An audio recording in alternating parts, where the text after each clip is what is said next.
What you're about to listen to is a Bry-Fy production.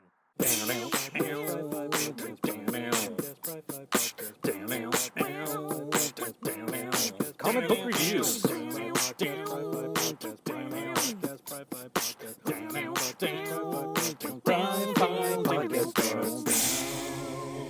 Hey everybody, and welcome back to the Bry-Fy podcast. I'm Bry-Fy, your entertainment guy, your something guy, your 2025 guy is what I really am. We're just trying to find an identity because I am having a crisis right now. And I'm also, once again, driving in the car while trying to record a podcast, which, as I have mentioned many times in the past, please do not do. I am a professional who's been doing this for years, so fear not.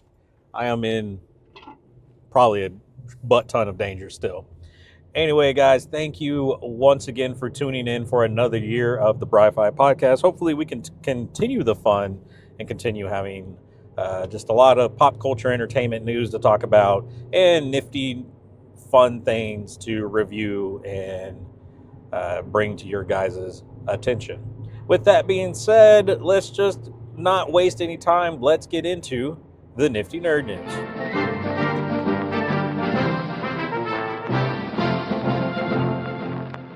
All right, guys, up first in the nifty nerd news. Good news for DC fans. Jason Momoa, well, I guess it depends on who you are, but Jason Momoa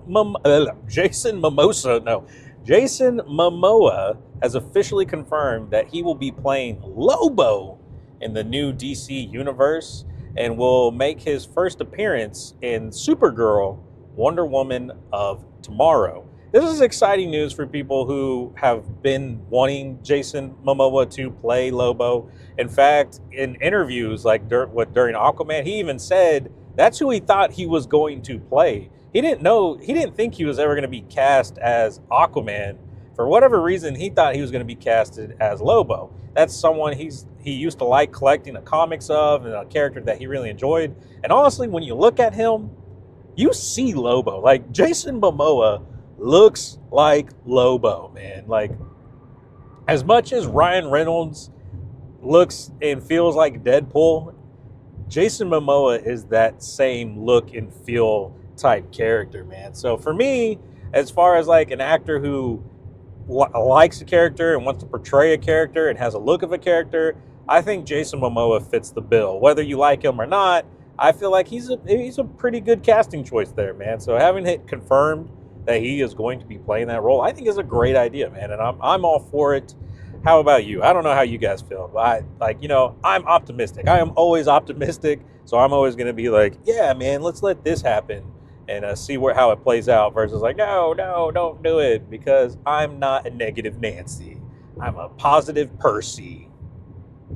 I don't know if that's the name or word for it. Anyway, moving on. Excuse me. I've been talking all day. I've been training at work, so been doing a lot of talking. So my voice, a little hoarse, a little dry. I don't have much water. Anyway, moving on. Marvel's Avengers Doomsday is officially going to start filming this time, or I say this time, but start filming this year is what I was trying to get at, man. It looks like the official confirmed filming date for Doomsday, Avengers Doomsday, is going to be March 2025 over in the UK. And so in London in the UK, which is good news for Marvel fans because this is what the next build-up is, man. This is like what we've been trying to get to is Avengers Doomsday. Now, granted, fans of the MCU and everything that's been happening over in Marvel's universe, we've been kind of pulled around, yanked around, and not had what feels to be a solid lineage of movies, or like have an idea of what we really wanted to do. And then it kind of seems like, okay, yeah, let's start throwing the multiverse into it and see what sticks. And now we've finally worked our way to, okay, let's just do Doomsday, get it to Secret Wars, and that's what we're going to do. And so, I mean, yeah, I'm excited. I get the frustration. We all get the frustration of how the movies have been. It feels like they have not been up to the initial Marvel standard of movies or at least nostalgia factor that we fans have gotten used to. There have been a lot of good movies that have come out from Marvel, in my opinion, but I understand my opinion is not that of everyone's. And like some of the series I've really enjoyed. Actually, the series I have really loved way more than the movies. Movies, there have been the ones that I've enjoyed, and there's been the some I'm like, why did I watch this? But oh well, it's Marvel, I'm going to watch it anyway, right? But I think that's where they've kind of taken the advantage of us as viewers, is like, well, we're Marvel, they're going to watch it anyway, right? And then they try to make it cater too much to the long watchers and not make a movie for new people to really come in and enjoy. I mean, we got to remember, as fans of Marvel and fans of the comic books, one of Stan Lee's goals and sayings, other than Excelsior, was every Marvel comic is someone's first Marvel comic, you know? So you have to kind of still reintroduce everyone to the character, give them a reason to like them, and give them their problem that they're dealing with and move on to the next step. Like, that's how Stan Lee envisioned Marvel should be, and I think the movies should be like that. Kind of give a reintroduction of these characters to these people, because yes, this might be Ant-Man 3, but there's still going to be someone that's watching Ant-Man 3 for the first time, so that they can go back and maybe watch 1 and 2 and really enjoy how the character got to where he did. But we didn't get that with, you know, Ant-Man and the Wasp: Quantumania. And so, like, that I mean, I don't know. I'm just kind of talking out of my ass now. Whether you like or dislike or agree or disagree with what I said, that's my feeling on the matter. And, but yay, we're getting Doomsday start filming, which means it's going to be ready sometime in the next 2 to 5 years, depending on how many CGI personnel strikes there are, because Marvel is overworking them. Anyway, what are they building at the gas station? Something is happening. Anyway, moving on. So sticking with Marvel, there's a rumor going around that Marvel has made an offer for a character, a comic book character, but made that offer to an A-list actor. And unfortunately, because it's a rumor, we don't know who that A-list actor is, but it looks like they're trying to get someone big to play Hawkeye's brother, Barney, or Trickshot in the comics, and sign him on for multiple movie deals and like series deals and stuff like that. So trying to get the Marvel treatment. To me, this is great. It's also potentially a way, because I love Clint Barton as Hawkeye. I love, what is the name? Oh my God, Jeremy Renner. And I think I really enjoy him as in the Marvel universe. But these characters are starting to age out. So you got to get these movies to a point where you can introduce these characters who either start off as villains or stuff and then have these redemption arcs, which I believe Trickshot does in the comics at one point portray Hawkeye, or take up the mantle of Hawkeye in honor of his brother and stuff. And like there's a one where Hawkeye takes up the mantle of Daredevil because something happens. And so like there's a whole bunch of different shit that goes on in the comic books. So I'm excited to see this. Like, get big names to play these characters. Either, maybe they're going to kill them off like they do most movies. They always get like the big names to play the villains and then kill them off. Unless you're Loki. Loki can stick around because Tommy is yummy. But you kill off a lot of most of the people, which sucks, but I get how it is, man.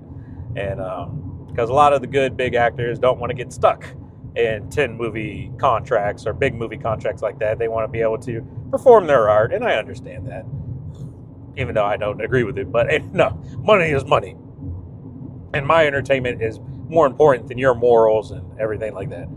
But so yeah, pretty exciting news to see that Marvel wants someone big. Now, whether they get that person or not, that'll be the question. Maybe they'll come out with who they got, and then I'm like looking like, is that really an A-list actor? And it is, and I don't have a really good knowledge of my actors, so I don't know who's A-list anymore and B-list. But like, is it The Rock? No. Okay, well that's not A-list. Is it Vin Diesel? No. Oh, okay, that's not A. Like, those are my A-list actors, guys who've been in action movies for the last 30 years of my life. But anyway, moving on. And let's look at, you know what? I'm going to talk about this because I find it really funny. So if you're on TikTok a lot like me, or you've been on social media a lot like me, you may have seen this push for a new musician biopic for a musician named Robbie Williams. Now, if you're like most of Americans, you will probably have no idea who this Robbie Williams person is. I had no clue, and apparently he's been doing music since like the mid to late 90s. If you're from the UK or over in Europe, you know exactly who this man is, and you're screaming profane words at me right now. And like most people on the internet who are from overseas and know Robbie Williams, they are extremely upset at the people, Americans, who have no idea who this guy is. Unfortunately, I've listened to his music, and it does not resonate very well. Now, it's probably because of the style of music. Like the style of British pop rock that Robbie Williams does is not like what a lot of us are used to. Like, you know, when we think big British acts, we're thinking of Queen. We're thinking of even Oasis had a hit song, you know? Like, we're thinking of the Beatles. Like, those are our big British pop groups that are really, and there's tons more, but like those are like, I'm just naming off the top of my head when I think big British pop rock and stuff. Like, oh yeah, those are guys I know, and those guys transcend nationality and countries and borders and have become famous worldwide, you know. Robbie Williams, unfortunately, did not do that. Robbie Williams had, I think, one song that charted in America and didn't even break like the top 15. Or maybe it did. Maybe it was like 13 or something, but it definitely did not chart in the top 10 to my knowledge. And honestly, there's a lot of songs there that if it wasn't in the top 10 to 15, I probably didn't hear it. And especially as a child, if it wasn't like the top 10 and constantly playing on the radio, I did not hear this song. And unfortunately, Mr. Williams, I did not hear your song. I unfortunately heard it now, and when I heard it, I turned to my wife and I said, is this popular music?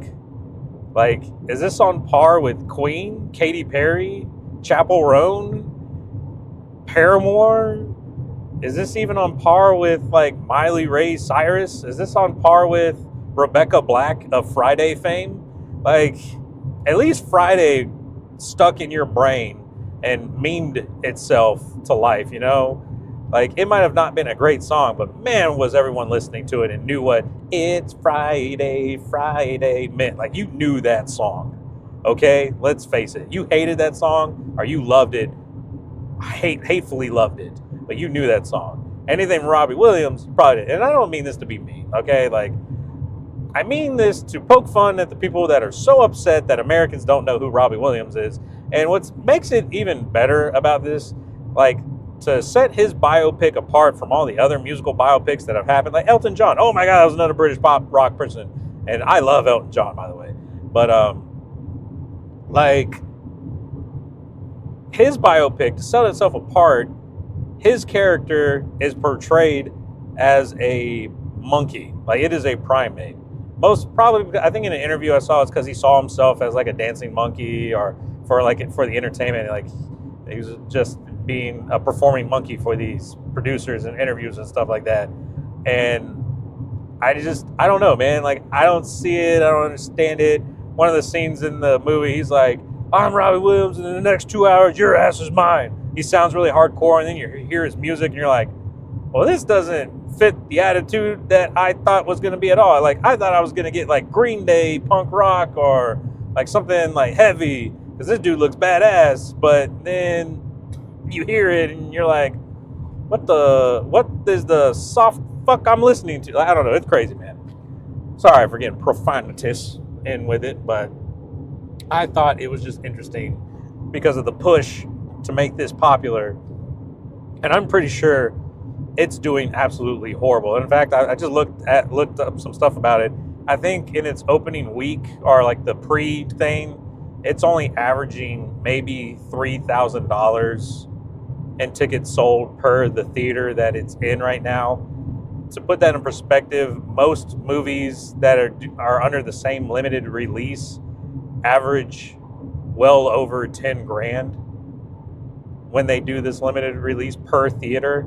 and this one is barely getting 3 or just above 3 grand. So that is not a good look when it goes to its full release. So yeah, we'll see what happens there. Up next in the nifty nerd news, we'll just move things along pretty quickly. Tom Holland and Zendaya are engaged now. So does that mean she's now Zendaya Holland? Is she still just Zendaya? Is Holland going to take her last name and just be Tom? Like, how is that going to play out? But also, it's cute, man. Like, Spider-Man gets his love interest.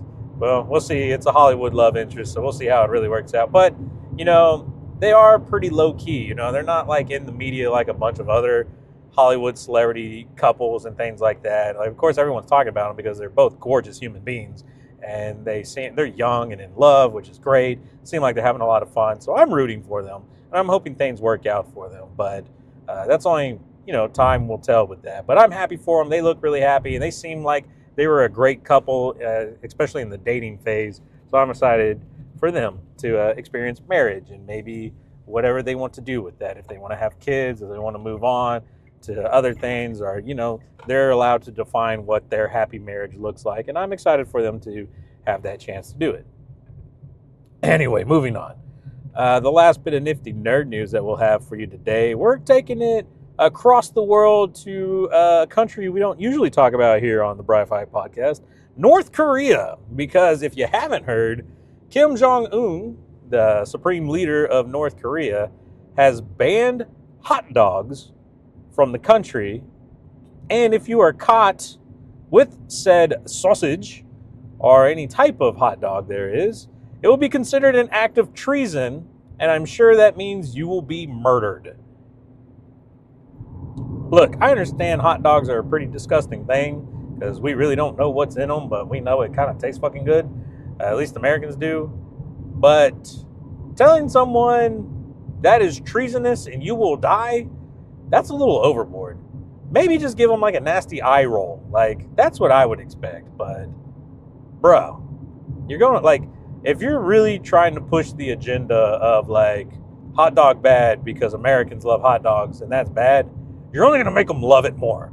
It's like over here. We try to tell kids, hey, the best way to not have a baby is just don't have sex. Well, guess what? Texas has, like, one of the highest rates of teen pregnancy ever. And you know why? Because they tell kids, you shouldn't have sex. Well, guess what they want to do? They want to have harder sex. Or they want to have sex harder. I probably shouldn't have said it the other way. I'm sorry, Mom.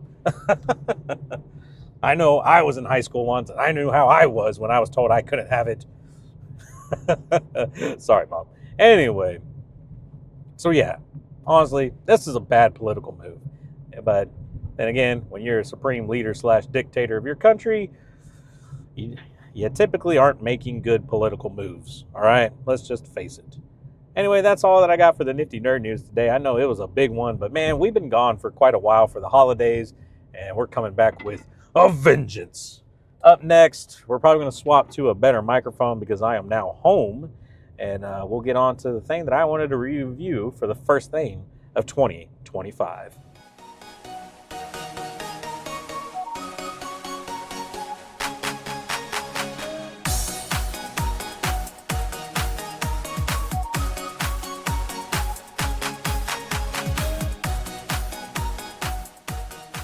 All right, guys, thanks for coming back to the Bry-Fy podcast. Like I said, back at home, new mic. Well, not new mic, but the studio mic versus the car mic. So sounds a little bit different, but thank you guys for tuning in and being a part of the show. Really, and honestly, I don't really have much to say. I thought I was going to have something to review, and I was like, oh yeah, I've been playing a lot of Clone Hero, but I forgot last episode last year talked about it. Talked a little bit about playing Clone Hero and everything. I mean, I guess we can kind of expand a little bit more on it. Maybe. I don't know. But really, I haven't been reading much. I haven't. You know what? Okay. I know what we're going to talk about because I did not realize I had this addiction until Christmas when I was given a certain gift. Well, it wasn't given to me. My wife was given a certain gift, and my son was getting, oh, no, not my son, but my wife. Yeah, both of the present she got, actually. Yeah, they were both for her. Okay, sorry, I'm trying to be secretive because I want a reveal. I want I want it to be like dun dun dun. But so yeah, over our Christmas break, the podcast Christmas break. Now we're back for the new semester.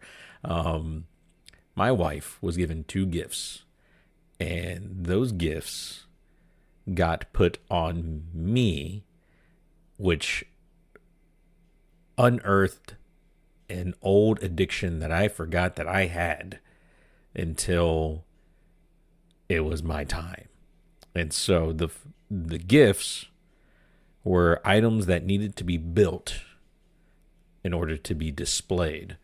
And one of them was a wooden bookshelf nook. So it's like a little thing that you can slide into your bookshelf in between the books. And it has like a little scene in it. Like this one was a cherry blossom filled street with a train car in it.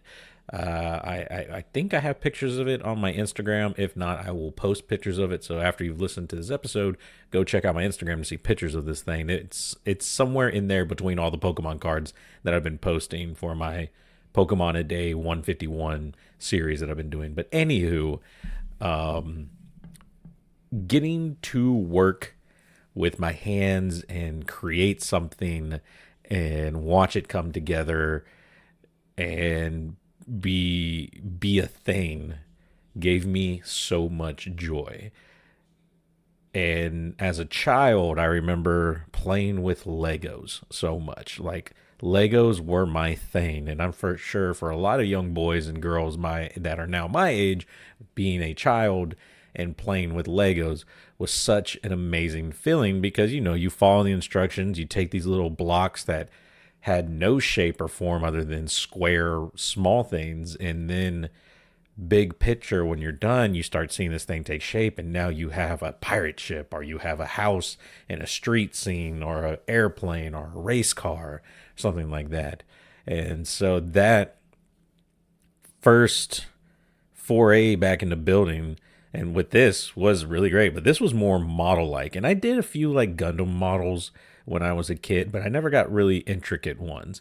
Now the bookshelf nook, you don't have to paint or anything like that. It's literally just, pieced together by numbers. You do have to glue some pieces together to make sure they stick, but for the most part, as far as modeling goes, it's very simplistic until you have to now hook up electrical wires so you can hook up the battery so the lights will work within this. So yes, this thing illuminates itself, looks great, and it's amazing. And like I said, it unlocked this giddy little feeling inside my brain. Like this was my midlife crisis thing. Like here it is. I've come to learn that it's not just collecting Pokemon cards. It is now making things. Because the second gift my wife got that really set this off was a Lego Japanese tea garden set. A really nice one. I'm sure it cost quite a bit of money. And when I tell you, I got so excited when my wife unwrapped this gift, because I knew I was going to get to build this and I was already excited. So this only made it where my wife could tell, Casey could tell the look in my eyes when I saw this Lego piece, and I was like, I need to do this. You will let me. We will share in this opportunity. And what it turned out to be is she is not a very patient person and did not want to take the time to build it, so it fell on to me. And my goodness, I was so happy. Also, building the Lego set was way easier and nicer on my hands and fingers than building the Book Nook set, because the Book Nook set made my fingers bleed quite literally, because a piece got like shoved under my fingernail, and that hurt like a son of a bitch. And so after pulling it out with some tweezers and then crying for like an hour, I got back to work and ended up finishing it. But the Lego set, my goodness, and it's a nice set too. I think I say it was only $70, but I guess for Legos, it's not a larger Lego set. That's a pretty good deal on it, but my God, dude. I went into a Lego store this past weekend with my son because he's now gotten interested into Legos because of how excited I got with my wife's Lego set. Same reason why he probably got as interested into Pokemon is because of how excited I got when I got into Pokemon. But we went into this Lego store, and it wasn't an official Lego store. It's one that's in Pearland, just south of Houston. I can't minifig or brick, and so I don't know. It's a little brick store, or I say a little brick store. I can't remember what the name of the store is, but it's in Pearland, and it's in the outdoor mall there. And so we go in, but it's all Lego in there, and then there's some other stuff in there, but. And so getting to see all the sets and then getting to see the price of all the sets really reminded me of why we do not buy Legos in this house anymore. Because my goodness, I would go bankrupt on top of it. Like, forget Pokemon cards. Like, I am saving money buying Pokemon cards. If I start buying Legos, I will have to like take out another mortgage on the house or something because crap, dude. Luckily, the stuff that my son wants, he wants to build little tiny things or imaginary thing. I say imaginary, like he likes the Pokemon Lampent. So he liked the Lego pieces that was like a little dish, a little cone, and a little like candle, like a little cube. So like a cube, a dish, and a cone, put it on top together. To him, it looks like a little Lampent Pokemon, and he loved that. And you know what? That only cost me like 10 cents to buy because they charge $6 for like a cup of loose Legos. And I was like, my son only wants these 3. And the fact that the dude still charged me with tax for like, I mean, I think he literally charged me 50 cents, whatever, but with tax, like, come on, dude. Really? But I mean, look, dude, you're trying to run a business. I understand. Just saying, the guys at the Pokemon store, when my son just wants one bulk card, they let him have it because they're nice. But no, so it was really cool, man. So getting to work with my hands again, getting the satisfaction of, adding these pieces, layering them together, and at the end of it, ultimately getting a big picture or getting a full item and getting something that like is supposed to light up and I hit the button and it actually lights up, meaning I did all the wiring correct, is such a rewarding feeling. It's such like I did something physical and I got a reward out of it, the kind of feeling which I really enjoy. It's like my job at the power plant that I work at. I go out to do an evolution and I have to manipulate valves and turn on pumps and things. And my goal is to get either like water from one tank to another or electricity from one component to another, something like that. And then when that happens at the end of what I did, like that last valve, that last hand switch, that last button I press, and what I set out to do is accomplished, I feel so rewarded and so accomplished for it. I think that's why I really like my job, which is weird for me because I've never really enjoyed a job until I realized like I am actually enjoying this job. And so doing the Legos was like the hobby version of that, where it was like, oh my God, I do really love doing something like this. Like Lego is back, baby. Like it's back on the menu. So that, like, I don't know, man. It was wonderful. And, and it wasn't too hard. It was really easy. I think there was in the Japanese tea garden Lego set, the hardest part I had to do was get the base of the tea house I made and connect it to the tea garden base that I created. It was a much like the size of a keyboard, and I had to take something the size of like, I don't know, a Pokeball, I guess, or an orange, a square orange, and make it sit on like these like studs basically that were sticking up and make it sit perfectly. That was the only part I think I kind of struggled on because they were kind of wiggling around. They weren't solid studs, it's Lego, and so you're trying to get them all to stick together. One popped out, the other one just wouldn't fit right, and you're trying to lift it a little bit so you can slide it into the right spot, but then the other one pops out, so you're like, damn it, so you're trying to do the other one. So that, like, but getting it and then it being in place and being there, so rewarding, dude. And then like So now I just look at it and I'm like, I built this and I feel awesome for this. And it made me so happy. But yeah, dude, honestly, that's all I wanted to talk about. That was the only thing that I could think of to talk about is just I got to work with my hands again. I got to create something hobby wise. And like as a kid, I loved it, dude. I loved making paper airplanes, the wooden box car things, like little slot car things you would make. Like I guess Boy Scouts did. I was never in Scouts. I just like making them because I thought they were fun. Or making models. I remember I had like little Army Men models, a little tank model.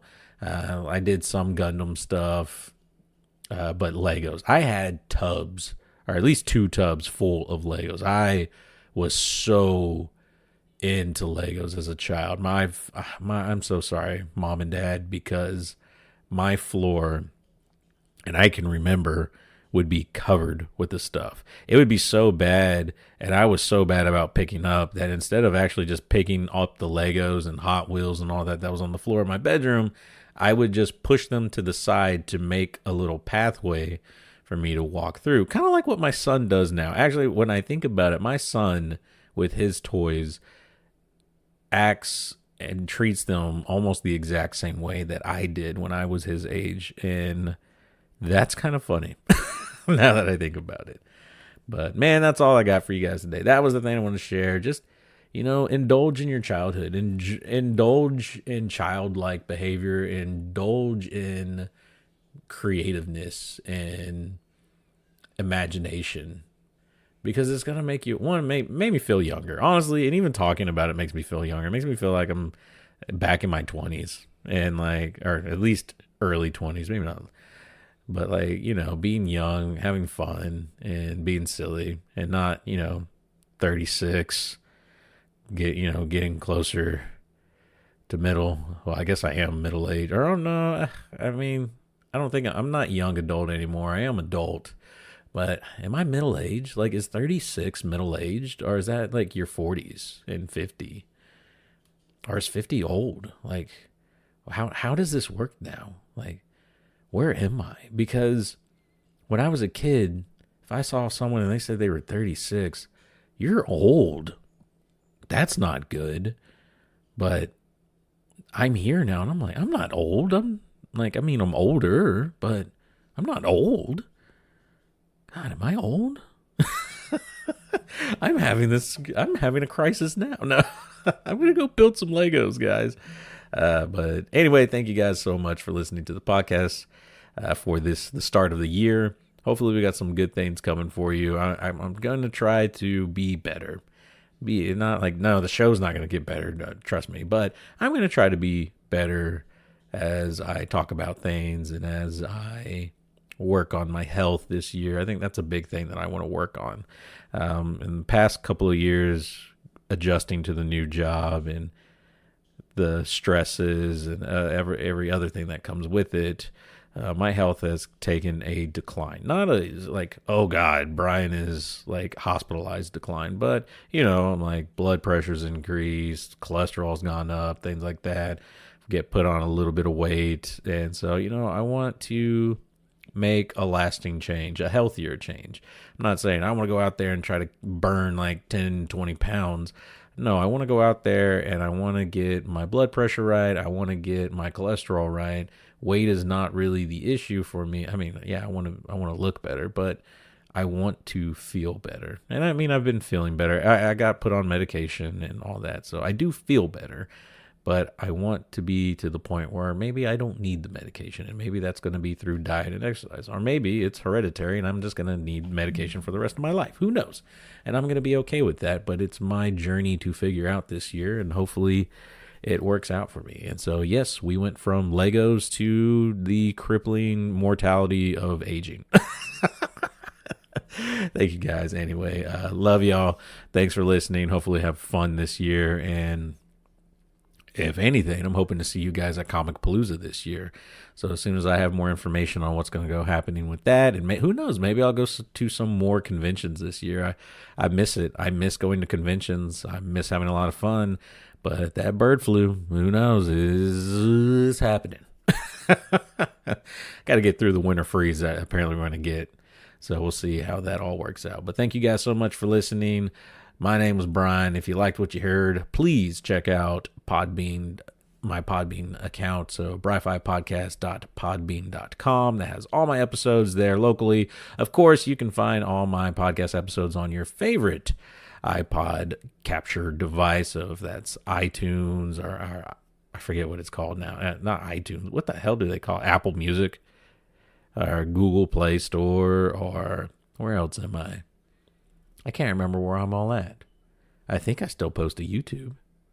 Who knows? I got to figure that out. It's a new year, new me, right? I got to figure some shit out. Maybe I got to get a new business card. Maybe I need to get a new logo. Maybe I need a new intro. No, I don't need a new intro.